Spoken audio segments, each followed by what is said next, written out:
আপনারা দেখছেন DNA TV Bangla. আসুন দেখে নিন আজকের খবর।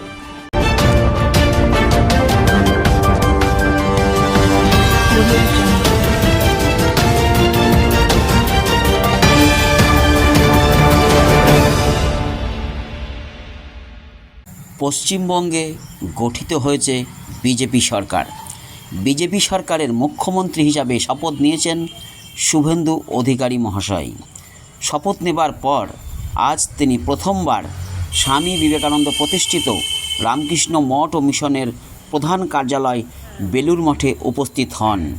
বেলুড় মঠে উপস্থিত হয়ে শ্রী শ্রী ঠাকুর রামকৃষ্ণ পরমহংসদেব, জগজ্জননী মা শারদা ও বীর সন্ন্যাসী স্বামীজির চরণে প্রণাম নিবেদন করেন। বেলুড় মঠের সাধারণ সম্পাদক শ্রীমৎ স্বামী সুবীরানন্দজি মহারাজ ও সহকারী সাধারণ সম্পাদক স্বামী বলভদ্র নন্দজি মহারাজের সঙ্গেও সৌজন্য সাক্ষাৎকার করেন পশ্চিমবঙ্গের মাননীয় মুখ্যমন্ত্রী শ্রী শুভেন্দু অধিকারী এবং তিনি এদিন ঠাকুরের চরণে পুষ্পার্ঘ্য অর্পণ করেন। বেলুড় থেকে staff reporter DN TV Bangla.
ॐ वन्दे जगद्बीजमखण्डमेकं वन्दे सुरैस्सेवितपादपीठं वन्दे भवेशं भवरोगवैद्यं तमेव वन्दे भुवि रामकृष्णम्।